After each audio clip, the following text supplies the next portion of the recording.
Bismillahirrahmanirrahim. Assalamualaikum warahmatullahi wabarakatuh.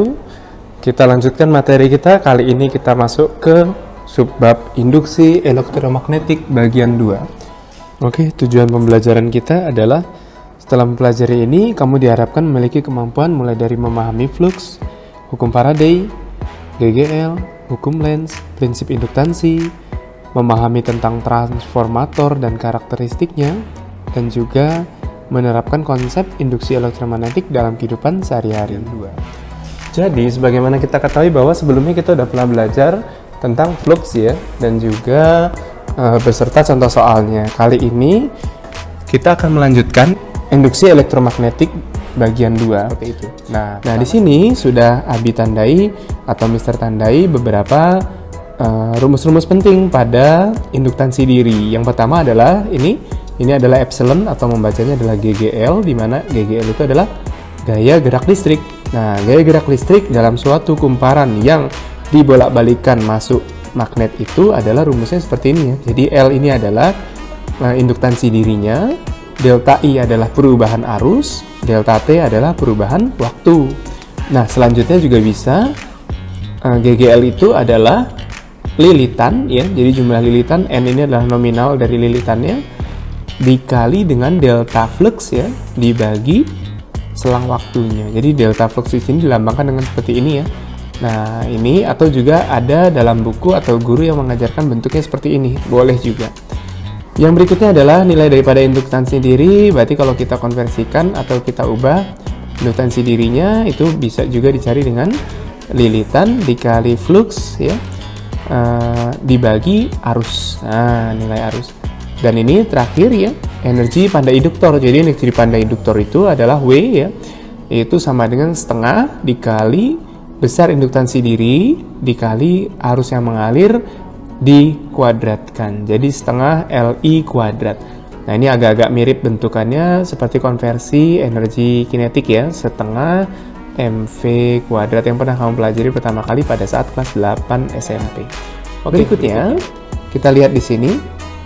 Nah, ini dia ya. Ini adalah bentuk skematik daripada trafo ya.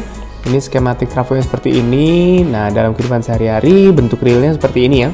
Jadi ini banyak sekali kita temukan dalam kehidupan sehari-hari, terutama bagi yang kita ingin mengecas ya. Saat kita ingin mengecas, kita pasti butuh ini guys, karena ini juga disebut dengan nantinya bisa dibuat menjadi charger. Nah, charger itu nama gampangnya adalah trafo step down. Nah, trafo step down. Jadi step down di sini artinya apa? Dari lilitan yang banyak primernya, nanti outputnya lilitannya menjadi sedikit. Jadi dari voltase yang besar menjadi voltase yang kecil. Kenapa? Karena HP kita itu voltasenya biasanya inputnya hanya 9 sampai 16 volt, seperti juga baterai laptop. Tapi voltase pada PLN itu kan besar sekali, 220 volt. Nah, dapat kamu bayangkan kalau 220 volt ini langsung directly input to your mobile phone, it will be make your battery exploding ya. Ini akan membuat bateraimu meledak atau menggembung alias hamil. Nah, jadi dari PLN tadi 220 volt kita konversikan dengan step down tadi menjadi 9 sampai 12 volt saja dengan alat yang disebut apa? Trafo alias transformator. Oke, berikutnya di sini ada rumusnya ya. Jadi gampang sekali. P di sini adalah primer, S di sini adalah sekunder. Jadi perbandingan antara tegangan input dibagi tegangan output sama dengan jumlah lilitan pada primer atau input dibagi jumlah lilitan pada sekunder atau outputnya, seperti itu. Nah, nanti kalau gambarnya kebalik nih, misalnya yang ininya dikit ya. Nah, pada yang sekunderinya atau outputnya ini banyak sekali lilitannya. Nah, berarti ini adalah trafo step up. Step up artinya apa? Dari tegangan yang kecil kita perbesar dengan alat ini, jadi tegangan outputnya lebih besar daripada tegangan primer atau inputnya. Oke. Sekarang kita lihat di sini. Jadi transformator ya, ini sekali lagi saya jelaskan. Di sini ada jumlah lilitan primer, di sini ada lilitan sekundernya. Jadi P di sini adalah primer atau input, S di sini adalah sekunder atau output. Nah, di sini cara menghafalnya Fanny ya. Fanny itu adalah V ya, voltage, N nominal daripada lilitannya, dan I di sini adalah arus ya, gitu. Jadi di sini P, ini P, di sini S, ini S, tapi tidak dengan I-nya. Kalau arus kebalikannya ya. Ini S, ini P. Loh, kenapa kebalik begitu, Mister? Ya gampang, analoginya seperti ini aja. Ketika ada tegangan di sini, guys. Nah, ketika dia nanti pindah ke sini, ini kan melewati lilitan yang sangat banyak sekali. Ketika lilitan atau kumpulannya banyak sekali, menyebabkan arusnya mengecil karena terlalu banyaknya hambatan gitu. Tapi tegangannya membesar karena jumlah lilitan tadi sebanding dengan nilai daripada jumlah lilitan sebanding dengan nilai tegangannya gitu ya. Nah, berikutnya adalah disebut dengan trafo ideal. Trafo ideal ini artinya hasil daya dari masukan atau primer nanti keluarnya sama, tetap dayanya sekian wattnya sama. Jadi satuannya kan watt ya, nama penemunya nih James Watt. Jadi di sini V kali I pada primer sama dengan tegangan kali arus atau V kali I di sekundernya gitu. Walaupun dalam kehidupan sebenarnya tidak ada trafo yang ideal 100% ya.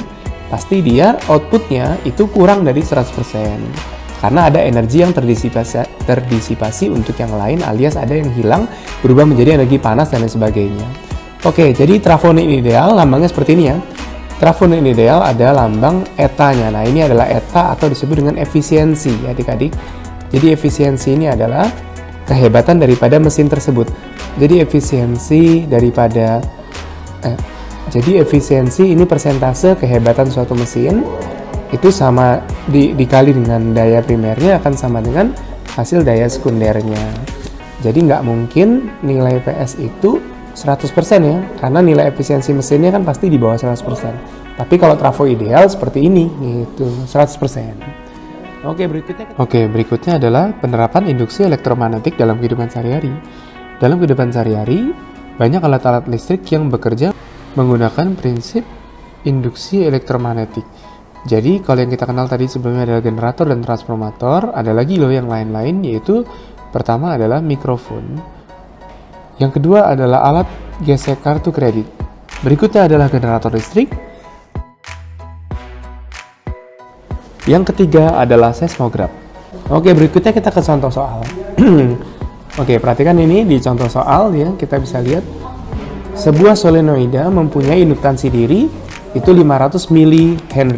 Besar GGL induksi yang dibangkitkan dari kumparan itu jika ada perubahan arus listrik 100 mA menjadi 40 mA dalam selang waktu 0,01 detik secara beraturan. Dia nanyanya berapa? Apa? Besar GGL-nya berapa? Oke, masih ingat ya? Tadi ada nilai ataupun rumus untuk mencari besar GGL itu sangat mudah sekali ya. Yaitu adalah nilai induktansi diri dikali dengan, nah ini ya. Untuk mencari nilai GGL-nya, tadi rumusnya apa? Induktansi diri dikali dengan perubahan arus dibagi selang waktu yang terjadi, begitu. Oke, tanda min ini hanya menunjukkan tanda bahwa arahnya melawan ya daripada arah GGL-nya itu tadi. Nah, sekarang kalau kita kerjakan, ini gampang ya, L-nya tadi angkanya berapa? 500. Tapi ini millihenry, maka don't forget to always convert millihenry units becomes to Henry unit. Jadi Henry itu nama penemu konsep daripada induktansi atau induktor ya. Nah, jadi millihenry ke Henry itu berarti kan naik tangga 3 kali ya, up level 3 times. So you have to dividing the score with 1000. Jadi 500 bagi seceng, berarti jadi berapa? 0,5 ya, atau 5 kali 10 pangkat min 1, karena punya 2, utangnya 3. Oke, sekarang kita lanjutkan lagi. Ini perubahan arusnya nih, dari 100 kok jadi 40 ya. Berarti kan akhir dikurang awal, 40 dikurang 100 ya, 40 dikurang 100 kan 60. Tapi min, gitu. Nah, min kali min ya, coret. Jadi sekarang 10 pangkatnya nih, utang 3, ya, ini juga utang 3 juga. Jadi, ininya bisa dikerjakan ya, jadi min 60. Nah, 10-nya tetap pangkat min 3. Terus habis itu min kali minnya adalah plus ya, tapi ini dibagi 10 pangkat min 2. 10 pangkat min 2 dari mana? Dari selang waktunya kan 0,01, dikonversi menjadi bentuk 10 kali 10 pangkat min 2. Jadi dicoret Ini min 2 ini kalau naik ke atas jadi positif ya guys. Berarti min 3, utang 3, bayar 2, utangnya masih 1. Di sini tadi utang 1, di sini utang 1, jadi totalnya utangnya 2, min 2. Tuh 10 banget min 2. 5 dikali 60 adalah berapa? 300 ya. Nah, 300 tapi utangnya 2. Berarti coret nolnya 2. Pret, jadi deh 3 volt gitu. Jadi jawabannya adalah C ya. Di sini saya kasih keterangan C. Nah, kita lanjutkan ke soal berikutnya. Nah, ini dia soal berikutnya, ini buatan manusia ya. Kita lihat, tenang. Sebuah kumparan mempunyai induktansi diri 400 mH. Jika arus yang melalui kumparan tersebut adalah I, ya dia pakai persamaan nih guys, I sama dengan 0,05 kali cos 100T. Nah, maka tegangan induksi maksimumnya berapa? Walah, dia ternyata nanya apa? Tegangan induksi maksimumnya berapa? Berarti dia nyari V maksimum ya, V max. Nah, kalian harus ingat bahwa V maksimum itu kan bisa dicari dengan rumus dasar dari hukum Ohm ya. Hukum Ohm mengatakan bahwa V sama dengan I kali R nih. Jadi karena dia minta nyari maksimum, berarti I-nya maksimum. Dan R-nya diganti dengan induktansi diri. Nah, induktansi dirinya dicari dulu, yaitu nilai XL. XL rumusnya apa? XL rumusnya omega kali L. L itu apa? L itu nilai induktansinya tadi 400 mH dirubah menjadi 0,4 ya, atau 400 per 1000 karena dirubah satuannya ke Henry. Nah, untuk omega, ingat ya, omega itu pernah saya ajarkan waktu pelajaran gelombang bahwa omega itu selalu nempel sama T. Jadi omega T plus minus KX ya, wortel dan ketek. Jadi omega di sini set yang nempel sama T nilainya 100. Berarti 100 dikali 400 per 1000 berarti 40 ohm. Nah, jadi tujuan daripada induktansi diri ini ngubah satuannya menjadi satuan ohm sehingga masuk ke hukum Ohm. Jadi XL-nya adalah 40, I maksimumnya adalah nilai pertama ini. Nih, berarti nilainya ini. Jadi I maksimum adalah nilai yang di awal ini kayak amplitudonya ibaratnya itu. Nilai maksimum. Jadi 0,05 dikali 40. Jadi hasilnya 2 seperti itu. Oke. Berikutnya, terakhir ya. Apabila arus pada sebuah kumparan dinaikkan secara beraturan dari 0 sampai 10 ampere dalam waktu 2 second, timbul GGL induksi sebesar 8 volt. Apabila kumparan tersebut kemudian dialiri dengan arus 5 ampere, besaran energi yang tersimpan berapa? Nah, kalian ingat ya bahwa besaran energi itu kan kayak rumus energi kinetik, yaitu setengah L dikali arus yang dialiri, ya, dialiri arus berapa dikuadratkan. Tapi kendalanya adalah kita belum tahu nih nilai induktansinya berapa. Nah, nilai induktansi bisa dicari pakai rumus ini tadi ya, di awal tadi. Jadi GGL itu kan rumusnya adalah induktansi diri dikali delta I atau arus ya, dibagi waktunya. Berarti kita cari dulu ya. Nah, ini dia. Jadi GGL-nya katanya 8. Terus L-nya emang yang dicari. Arusnya 10 nih ya. Dibagi waktunya 2 detik, 10 bagi 25, berarti L-nya 8 bagi 5. 8 bagi 5 1,6 mister, biarin aja 8,5, 8 per 5. 8 per 5 ini kita masukkan, substitusikan ke persamaan untuk mencari energi yang tersimpan. Jadi di sini setengah kali L, L-nya masukkan 8 per 5. I-nya diberikan arus sebesar 5 kuadrat. Berarti 8 per 5 dikali 5 kuadrat kan 5 kali 5, coret 1, berarti 40 bagi 2, 20. Jadi jawabannya adalah 20 Joule. Nah, jadi satuan energi selalu Joule ya, James Prescott Joule. Nah, oke, berikutnya kita ke trafo ya. Nah, ini ada trafo ideal nih, soal terakhir. Sebuah trafo ideal, daya kumparan primernya adalah 100 watt. Oh, ini primer nih, primer berarti modal atau input. Nah, inputnya 100 watt. Perbandingan banyaknya lilitan primer dan sekundernya 1:10. Nah, kamu bisa lihat ini. Primernya 1 kok sekundernya 10. Berarti lilitannya tadinya kalau ada 10 kok jadi 100. Berarti membesar ya. Berarti ini trafo step up. Jadi kalau ada pertanyaan trafo jenis apa ini? Step up. Step up artinya little score to bigger score ya. Jadi dari yang kecil menjadi membesar ya, atau menaikkan tegangan. Oke, sekarang kalau kalian ingat bahwa trafo ideal itu kan rumusnya apa? Rumusnya adalah daya masuk sama dengan daya yang dihasilkan, VI sama dengan VI ya. Nah, ini tadi katanya 100.